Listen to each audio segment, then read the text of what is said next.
Everyone, welcome to my channel. आज मैं आपको एक इंटरेस्टिंग टॉपिक के बारे में बताऊंगा जो है सॉफ्टवेयर टेस्टिंग। हम स्टार्ट करते हैं सॉफ्टवेयर टेस्टिंग से। तो सबसे पहले हम देखेंगे कि इसकी डेफिनेशन क्या होती है, इसका मीनिंग क्या होता है और सॉफ्टवेयर टेस्टिंग बोलते किसको हैं।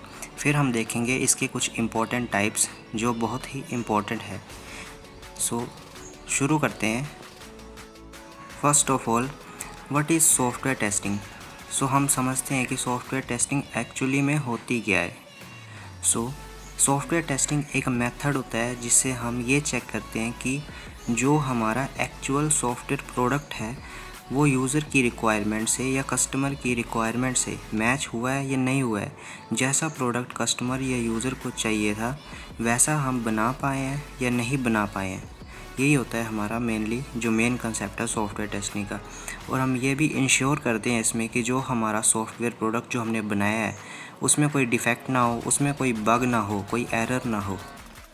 नेक्स्ट है वेरिफिकेशन ऑफ प्रोडक्ट। वेरिफिकेशन का मतलब ये होता है कि जो आप प्रोडक्ट बना रहे हो वो सही से बना रहे हो या नहीं बना रहे हो। मतलब कि क्या आप उसको बिल्ड राइटली कर रहे हो, राइट मेथड्स का यूज़ कर रहे हो, राइट अप्रोच का यूज़ कर रहे हो या नहीं कर रहे हो। यही होता है वेरिफिकेशन। अब हम देखेंगे टाइप्स ऑफ टेस्टिंग के बारे में। बेसिकली जो टाइप्स ऑफ टेस्टिंग है वो मेनली 4 टाइप्स की होती हैं, जिसमें जो फर्स्ट टाइप आता है वो आता है आपका यूनिट टेस्टिंग। अब यूनिट टेस्टिंग का मतलब है कि आप इंडिविजुअल यूनिट्स को, मॉड्यूल्स को टेस्ट करके देखते हो। आप सिंगल मॉड्यूल्स को टेस्ट करते हो। एक मॉड्यूल को टेस्ट करना बहुत इजी होता है पूरे सिस्टम को टेस्ट करने के बजाय। तो हम इसमें 1 बाय 1 मॉड्यूल को टेस्ट करते हैं। सबसे पहले इसमें आती है black box testing. Black box testing सबसे सिंपल होती है। इसमें बस हमें इनपुट देना होता है और आउटपुट देखना होता है कि हमारा वो आउटपुट जो हम चाहते थे वो आया कि नहीं आया। बस वाइट बॉक्स टेस्टिंग में हम इनपुट देखते हैं, उसके बाद हम ये भी देखते हैं कि जो अंदर फंक्शंस हुए कोडिंग में वो कैसे हुए और आउटपुट भी देखते हैं। और जो हमारी ग्रे बॉक्स टेस्टिंग है वो हमारी कम्बिनेशन होती है black box and white box का। अब जो नेक्स्ट हमारे पास टेस्टिंग का टाइप आता है वो होता है हमारा इंटीग्रेशन टेस्टिंग।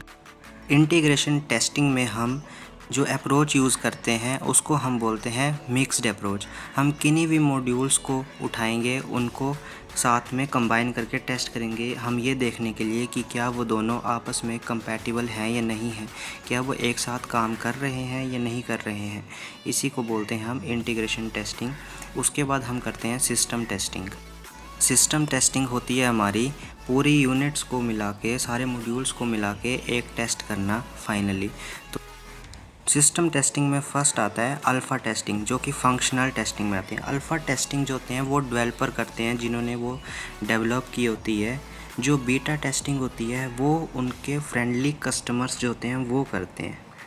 और जो यूज़र एक्सेप्टेंस टेस्टिंग होती है वो हम इसलिए करते हैं ताकि हमें ये पता चले कि यूज़र जो है इस प्रोडक्ट को एक्सेप्ट करेगा भी या नहीं करेगा। जो इसका सेकंड टाइप है वो है आपकी नॉन फंक्शनल टेस्टिंग। इसमें सबसे पहले वॉल्यूम आता है। तो वॉल्यूम का मतलब ये है कि एक सॉफ्टवेयर कितना वॉल्यूम ऑफ डेटा हैंडल कर सकता है। आपने देखा होगा कि कई बार हमारे गेम्स के जो हमारे सर्वर होते हैं वो क्रैश हो जाते हैं, तो बस इसी वजह से होती है क्योंकि वो वॉल्यूम हैंडल ही नहीं कर पाते हैं। उसके बाद आती है हमारी स्ट्रेस टेस्टिंग कि कितना ज़्यादा स्ट्रेस वो सॉफ्टवेयर ले सकता है। उसके बाद लोड टेस्टिंग कि कितना लोड उसके ऊपर हम डाल सकते हैं। उसके बाद रिकवरी टेस्ट कि अगर सॉफ्टवेयर में कोई फेलियर आ जाता है तो क्या वो अपने आप को रिकवर कर पाएगा अपनी जो उसकी पोजीशन थी प्रीवियस उसमें। तो वही होता है रिकवरी। और कंपैटिबिलिटी का मतलब है कि जैसे मैंने एक वेबसाइट डिज़ाइन कर दी, अब वो क्या सारे ऑपरेटिंग सिस्टम्स के लिए कंपैटिबल है या नहीं है, सारे डिवाइसेस के लिए। तो वो कंपैटिबिलिटी आप उस तरह से समझ सकते हो। और जो हमारे पास लास्ट आता है वो होता है रिग्रेशन। रिग्रेशन टेस्टिंग बहुत बार एग्ज़ाम्स में भी आती है। और रिग्रेशन टेस्टिंग का बिल्कुल सिंपल मीनिंग है कि मेंटेनेंस। जब भी जो हमारा कस्टमर या यूज़र न्यू फीचर्स ऐड करने के लिए बोलता है तो उन न्यू फीचर्स को ऐड करने के बाद हमें पूरे सिस्टम को एक बार टेस्ट करना पड़ता है। हो सकता है कि जो हमने फ़ीचर ऐड किए हो उसका असर किसी दूसरे मॉड्यूल पे पड़ रहा हो, तो बस यही टेस्ट करना होता है कि क्या उससे किसी और मॉड्यूल में फेलियर तो नहीं हुआ। तो यही होती है हमारी जितनी भी टाइप ऑफ टेस्टिंग्स हैं, जो मेन टाइप्स हैं, सबसे इम्पोर्टेंट टाइप। और रिग्रेशन टेस्टिंग उसमें सबसे इम्पोर्टेंट होती है। रिग्रेशन टेस्टिंग के क्वेश्चंस बहुत बार एग्ज़ाम्स में भी आते हैं। सो अब हम अपना नेक्स्ट देखते हैं what is automation testing. So automation testing में होता क्या है, स्पेशल टूल्स का यूज़ करते हैं हम टेस्टिंग के लिए। इसमें एक मैनुअल टेस्टिंग होती है, एक ऑटोमेशन टेस्टिंग होती है। तो ऑटोमेशन टेस्टिंग जो होती है उसमें टूल्स का यूज़ होता है, स्पेशल टूल्स का यूज़। जैसे मैं आपको स्पेशल टूल का एग्ज़ाम्पल दूं तो सेलेनियम एक स्पेशल टूल है जिसका यूज़ हम ऑटोमेशन टेस्टिंग के लिए करते हैं। अब हम सेलेनियम के कुछ स्पेशल फीचर्स देखते हैं कि इसको ऑटोमेशन टेस्टिंग में यूज़ क्यों करते हैं। सबसे फर्स्ट फीचर है इसका कि ये सपोर्ट करता है पैरेलल एग्जीक्यूशन का। दूसरा है कि ये सपोर्ट करता है मल्टीपल लैंग्वेजेस को, मतलब कि अगर मल्टीपल लैंग्वेजेस में आपने सॉफ्टवेयर बनाया है तो उसको भी ये ईज़िली टेस्ट कर सकता है।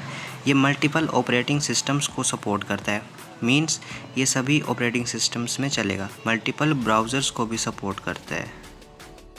सो ये एक छोटा सा ओवरव्यू था ऑटोमेशन टेस्टिंग का। आई होप कि आपको ऑटोमेशन टेस्टिंग के बारे में थोड़ा बहुत पता चल गया होगा।